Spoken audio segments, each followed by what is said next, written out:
ہمیں بتایا گیا ہے کہ 75 میں سے 9 بسیں مختلف اداروں کو عطیہ کر دی گئی ہیں. باقی کئی سال سے کھڑی 66 کھنڈر بسوں کو چلانے کی تیاری کی جا رہی ہے. کھنڈر بسیں کراچی کو چلانے کی تیاری کی جا رہی ہے. صوبائی کابینہ نے بالآخر یہ فیصلہ کر لیا ہے کہ کراچی کو بسیں دی جائیں. کراچی کے شہریوں کی خدمت میں دوبارہ پیش کی جانے والی یہ بسیں اس وقت کس حال میں ہیں؟ یہ بسیں جو کراچی کی نصیب میں دی جا رہی ہیں ان کو چلانے کے لیے حکومت سندھ کا پلان کیا ہے؟ آئیے ہم آپ کو لے چلتے ہیں اس کھنڈر میں جہاں پر یہ بسیں موجود ہیں. ہمارے نمائندے خصوصی اختیار کھوکر اس رپورٹ میں یہ دردناک کہانی آپ کے سامنے رکھیں گے. پبلک ٹرانسپورٹ کی اچھی سہولت سے محروم کراچی کے شہریوں کے لیے حکومت سندھ نے بسیں فراہم کرنے کا ایک نیا اعلان کیا ہے. وہ بسیں کون سی ہیں آئیے آپ کو دکھاتے ہیں.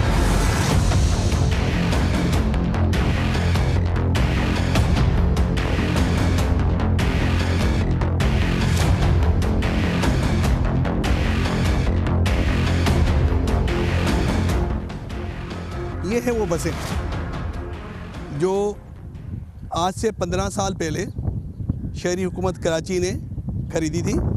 یہ CNG بسیں ہیں اور یہ تقریباً 10 برس تک کراچی کی سڑکوں پر چلتی رہی اور پچھلے 5 برس سے یہ بند کھڑی ہیں. اور ان میں سے کچھ بسیں تو ایسی ہیں جو 7-8 برس پہلے سے ہی خراب ہو چکی تھی. اب ان بسوں کو دوبارہ ٹھیک کر کے پبلک پرائیویٹ پارٹنرشپ کے تحت سڑکوں پر چلانے کا اعلان کیا گیا ہے. بسوں کا حال کیا ہے آئیے آپ کو دکھاتے ہیں.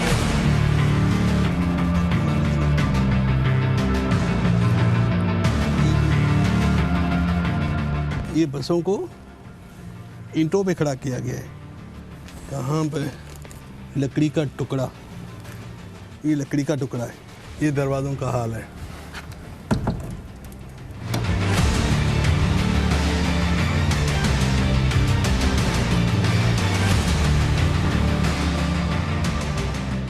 سرجانی کورنگی سرجانی روٹ پر چلتی رہی, اپنی عمر ختم کر دی. خدمت کی کراچی کے شہریوں کی تقریباً 10 سال تک. اب یہ ختم ہو گئی. اب اس گڑے مردے میں دوبارہ جان ڈالی جائے گی تاکہ یہ دوبارہ اس شہر کے شہریوں کی خدمت کر سکے. دیکھیں یہ ایک اور بس ہے. بس تو نہیں ہے لیکن یہ بس کا ڈھانچہ ہے.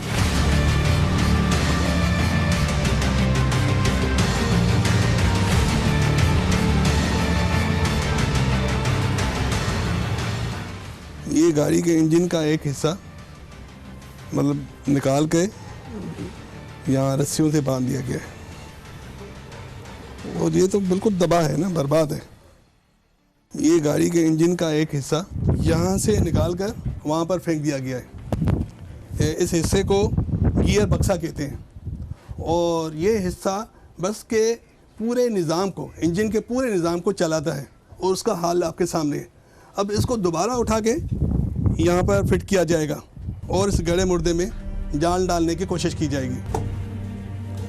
یہ انجن بنے گا اور یہ گاڑی پھر چلے گی اور کراچی کے شہری اس میں سوار ہو کر پھر اپنی منزلوں پہ جائیں گے. اب دیکھیں ہے اس گاڑی کا کوئی حال ہے کوئی چلنے کے یہ قابل؟ یہ صرف کباڑ ہے بیسیکلی. عملی طور پہ اگر دیکھا جائے تو یہ پورا کباڑ ہے. KMC کی انتظامیہ پچھلے 5 برس کے دوران 3 بار ٹینڈر کر چکی ہے کہ یہ پبلک پرائیویٹ پارٹنرشپ کے تحت کوئی پرائیویٹ اونر آ کر ان بسوں کو لے لے, لیکن کوئی بھی پرائیویٹ اونر آگے نہیں آیا. اب یہ دیکھنا ہے کہ اس بار حکومت اس کوشش میں کامیاب ہوتی ہے کہ نہیں.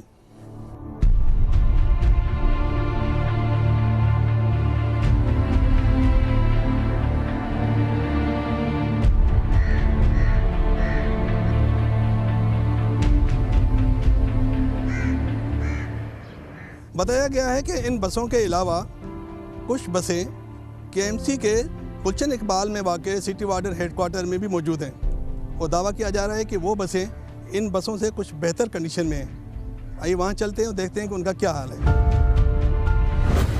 اب ان کو رنگ و روگن کر کے بالکل اور نئی چادر چڑھا کے رنگ کی اور نئی دلہن بنا کے کراچی کے شہریوں کے لیے پیش کیا. ہاں اس پہ مینٹیننس تو کرنی پڑے گی ان کو جی. یہ تو دیکھیں نا, یہ اس کا تو یہ پورا بانٹ پورا یہ ٹوٹا ہوا ہے نا,